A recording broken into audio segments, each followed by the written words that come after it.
Halo sahabat Indonesia, jumpa kita dalam rubrik Trending Topics KAB News dari kanal TV Anak Bangsa. Sahabat Indonesia, Trending Topics KAB News pada akhir pekan ini ada beberapa trending topics yang semuanya ulasan secara lengkap di kabnews.id. Pada kesempatan ini saya akan bincang-bincang trending topik KB News bersama Pemret dari KB News, yaitu Mas Yudi. Selamat Mas, pagi, Pak. selamat pagi Mas, sehat Mas? Sehat, alhamdulillah Pak, sehat. Wah, Semangat. ini semangat Mas.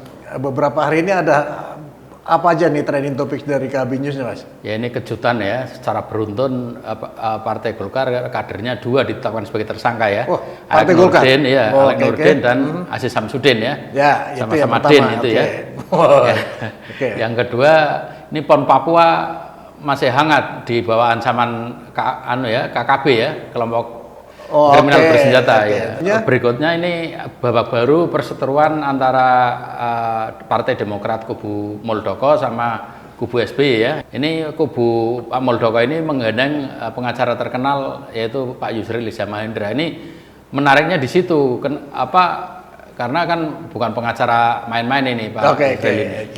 Jadi 3 trending topics itu yang akan diulas tuntas oleh Pemret ya Mas ya? Mas Siap, ya. Oke, yang pertama Mas, mengenai ini dari Partai Golkar nih Mas. Iya. 2 tokoh Golkar yang terkena OTT.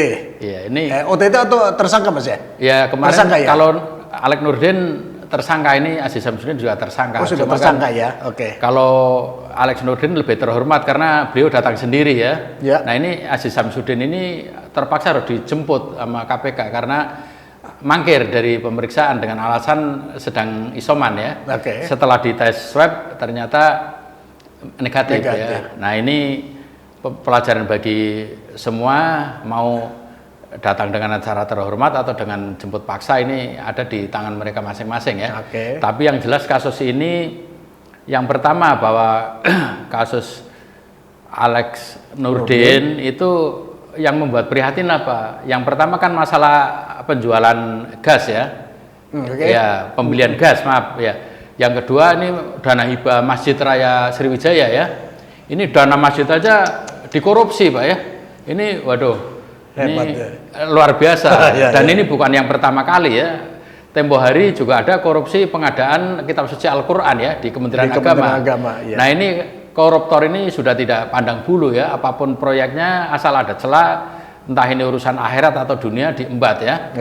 Kemudian Aziz Samsudin ini menunjukkan keseriusan KPK ya. Semula kita pesimis bahwa Aziz ini kan orang kuat ya, licin ya, dan lincah ya, seperti tupai. Tapi kan ketika KPK serius dia nggak berkutik ya, bisa ditangkap dan kemudian ditetapkan tersangka. Nah ini modus korupsi DAK ini sudah jamak Pak ya. Kalau ini Aziz Samsudin mau bernyanyi itu bisa membuka kotak Pandora di DPR, permainan sama ya. Jadi saya kira bukan hanya Aziz Samsudin, ini Aziz Samsudin itu hanya puncak gunung es saja ya, yang di bawahnya masih banyak ya. Dan ini kasus sebelumnya tahun 2019 kan itu Taufik Kurniawan ya. Taufik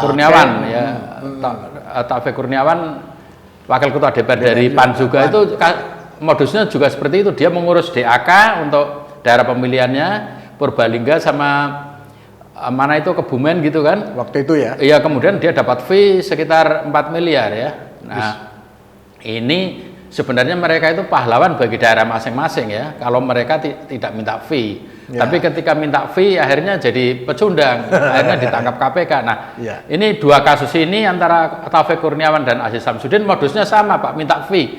Nah, Aziz Samsudin bahkan minta fee-nya menurut cerita dari keterangan dari mantan wakil bupati Lampung Tengah, Mustafa itu 8% ya. Dan ini bukan main-main dari nilai DAK. Ya itu dia, makanya bila kemudian anggota Banggar khususnya kemudian anggota DPR kaya-kaya ya, di samping pendapatannya resminya sudah besar ya, pendapatan yang abu-abu juga besar juga gitu Pak. Nah ini mereka harus bertanggung jawab itu, dan ini sudah ada suara-suara Bakum HAM Golkar ya, sudah mendesak Aziz untuk mengundurkan diri dari jabatan Wakil Ketua DPR ya.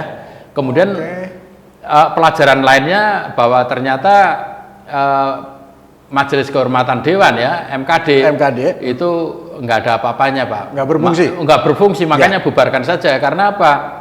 Karena kasus Aziz ini sudah dilaporkan sejak 2017, tapi sampai sekarang nggak diproses ya. Alasannya karena pelapornya legal standingnya nggak jelas ya, maka tidak ada gunanya. Padahal etik sama hukum ini, kalau hukum kan ranah KPK, kalau etik ranah DPR ini klasternya beda-beda. Mestinya etik ini derajatnya lebih tinggi. Jadi orang yang melanggar etik belum tentu melanggar hukum, tapi kalau melanggar hukum sudah pasti melanggar etik. Nah, ketika MKD DPR melempem, mendingan dibubarin aja Pak, nggak ada fungsinya itu ya. Ya. Terus kira-kira menurut ulasan dari Mas Yudi selaku Pemrep KB News, ini akan kemana nanti arahnya? Apakah Pak Aziz Samsudin ini akan membuka? Saya kira tidak Pak, saya kira tidak ya. Ada spdukop di situ? Iya, beliau bukan orang pemberani ya. Beliau bukan orang pemberani, apalagi contohnya bukan orang pemberani, dia dipanggil kan nggak datang. Kalau dia panggil datang berarti dia gagah berani, dia harus dijemput paksa. Nah, indikasinya ya. Krisdayanti baru buka pendapatan DPR aja, gaji yang resmi itu padahal itu udah dimusuhi kolega-koleganya, apalagi Aziz. Saya kira, saya yakin tidak berani dan tidak akan terbongkar itu, katakanlah gunung es itu ya. Itu modus operandinya menurut keterangan dari mantan anggota Banggar itu modus operandinya seperti itu Pak ya. Jadi ada dana optimalisasi juga nanti modus operandinya sama. Kemudian dana transfer ke daerah juga nanti sama, minta fee ya. Ada kickback. Lo dapat berapa, nanti saya dapat berapa gitu kan, seperti itu. Saya kira seperti itu Pak. Oh, berarti dalam proses penentuan anggaran itu banyak orang pesta pora dong itu. Nah, inilah ada TKN Pak. Maka bupati maupun itu gubernur bondong-bondong ke Jakarta ya. Apalagi kita amati ya, kalau bupati atau kepala daerah di Papua itu mereka lebih banyak di Jakartanya daripada di daerahnya. Karena apa? Di sini itu untuk lobby-lobby anggaran, untuk mengurus itu supaya goal ya. Maka harus ada kickback supaya ada yang perjuangkan. Nah, sebenarnya ini kalau memang mereka nggak minta fee itu pahlawan betul Pak, karena memperjuangkan daerah pemilihannya ya. Kemudian selanjutnya Mas Yudi, masalah PON di Papua ini. PON Papua ini sudah pertandingan udah dimulai. Walaupun pembukaan PON itu akan dilaksanakan nanti tanggal 2 Oktober malam ya, hari Sabtu itu. Gimana itu Mas Yudi? Nah, ini kan eskalasi kekerasan di Papua kan akhir-akhir ini meningkat Pak ya. Bahkan korbannya bukan hanya warga sipil ya, tapi aparat keamanan sama nakes juga kemarin yang terbaru jadi korban kan.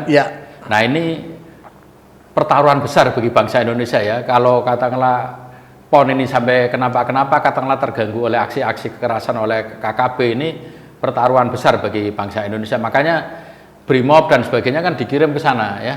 Kemudian Pangdam, Kapolda maupun Gubernur memberi jaminan keamanan atlet-atlet ya, atlet-atlet. Nah, ini kita optimis karena apa? Venue-venue itu kan letaknya di kota-kota Pak. Ini yang penting itu jaminan keamanan dari katakanlah petugas atau yang berwenang itu betul-betul dilaksanakan Pak. Karena apa? Ini mengapa pergantian Panglima TNI fit and proper testnya tertunda juga karena menunggu ini pelaksanaannya PON ya. Surprise ke surat Presiden ke DPR belum juga dikirim karena ini Pak Hadi Cahyanto kan diberi wewenang menjadi penanggung jawab pengamanan PON di Papua. Maka kalau katakanlah ada proses pergantian Panglima, khawatirnya jadi terganggu. Maka fit and proper di DPR ini menunggu PON selesai. PON selesai. Tanggal 15 ya. Selesai 15 Pak, dan semoga itu lancar ya, karena ini pertaruhan bagi bangsa Indonesia. Kalau itu sampai gagal atau kenapa-kenapa, waduh, kita citranya di dunia internasional tambah buruk Pak ya. Tapi gini Mas Yudi, masalah PON 20 Papua ini saya punya keyakinan bahwa pihak keamanan akan bekerja total. Ya Mas? All out ya? All out. Karena apa? Yang saya dengar, dan ini berita yang satu Mas ya, kejadian-kejadian keamanan Mas itu terjadinya kan jauh. Iya, di kampung-kampung. Jauh di sekali pedalaman, dari tempat dilaksanakannya kegiatan olahraga ini gitu loh Mas. Iya. Jadi peserta PON dan para penonton yang sempat mau hadir ke PON 20 di Papua, tenang saja karena pihak keamanan sudah menjamin bahwa PON aman gitu Mas. Kemudian untuk trending topik yang ketiga, Mas Yudi bilang tentang Partai Demokrat tadi Mas. Gimana itu Mas Yudi? Ini tetap seksi ya. Bahkan sekarang lebih seksi karena melibatkan Yusril Izzah Mahendra ya. Wah, itu pengacara ya? Iya, mantan Menteri Hukum dan HAM, mantan Mensesnek, dan Ketua Umum Partai Bulan Bintang ya. Ini kalibernya udah nggak main-main Pak Yusril ya. Dan track record beliau ini pernah mengalahkan SBY ya ketika mengangkat Jaksa Agung Hendarman Supanji yang tidak sesuai dengan aturan, dia gugat ke Mahkamah Konstitusi ya. Dan akhirnya menang ya. Akhirnya jabatan Jaksa Agung waktu itu nggak absah kan, kemudian diangkat lagi kan. Nah ini track record yang tidak main-main, makanya kan ini pihak internal Partai Demokrat kubu AHY atau Pak SBY ini kebakaran jenggot ya, seperti Andi Arief, kemudian siapa lagi itu ya, para pejabat-pejabat pejabat partai itu seakan kebakaran jenggot mulai karena masuknya Yusril Izzah Mahendra sebagai lawyer dari kubu simpatisan Pak Muldoko ya, Kongres Kongres Sumatera Utara ya. Nah, ini saya kira ada paradigma baru yang akan digugat oleh Yusril ya. Dia menggugatnya kan ADART yang disahkan oleh Menteri Hukum dan HAM ya, Yasona Lawli. 2020 Mas ya. Ya, 2020. Nah, ini kebanyakan kan menggugatnya ke PT UN ya. Nah ini mengajukan judicial review ke MA. Nah ini kan babak baru. MA berwenang menurut Yusril berwenang menguji materi itu karena partai ini kan didirikan dibiayai oleh negara ya. Jadi dia masuk bisa digugat ke MA. Nah ini makanya babak baru ya. Kubu SBY nggak bisa main-main lagi karena yang dihadapi adalah Yusril ya. Selain track recordnya bagus, maksudnya luar biasa, kemudian argumen-argumennya juga masuk akal ya. Maka ketika dikritik oleh Andi Arief dan sebagainya itu Yusril cuma enteng, sampaikan argumentasi, bukan dengan jurus dewa mabuk ya, pakai argumentasi. Ini menariknya di situ. Nanti kita lihat endingnya seperti apa. Yang jelas kubu AHY belum bisa tidur nyenyak ya, karena masih ada gugatan-gugatan yang harus dihadapi. Oke, itu diulas Mas ya di KB News ya? Diulas Pak. Tuntas ya? Tuntas ya. Oke, sahabat Indonesia, inilah 3 trending topik dari kbnews.id. Yang pertama tadi kasus Wakil Ketua DPR ya Pak Aziz Samsudin. Yang kedua adalah bagaimana pelaksanaan PON 20 di Papua. Dan yang ketiga yang menjadi trending topik di kbnews.id adalah hiruk pikuknya Partai Demokrat, baik dari versi Pak Muldoko maupun versinya Pak AHY. Sahabat Indonesia, semua itu bisa sahabat Indonesia ikuti di kbnews.id. Silahkan buka. Demikian trending topik dari KB News kesempatan ini. Terima kasih Mas Yudi. Terima kasih Pak, sama-sama Pak. Ya, mudah-mudahan KB News semakin jaya, semakin memberikan informasi yang memberikan pencerahan kepada sahabat publik Indonesia semuanya. Ya, kepada publik. Demikian sahabat Indonesia. Terima kasih, tetap sehat, tetap semangat untuk tetap menjaga Indonesia. Terima kasih.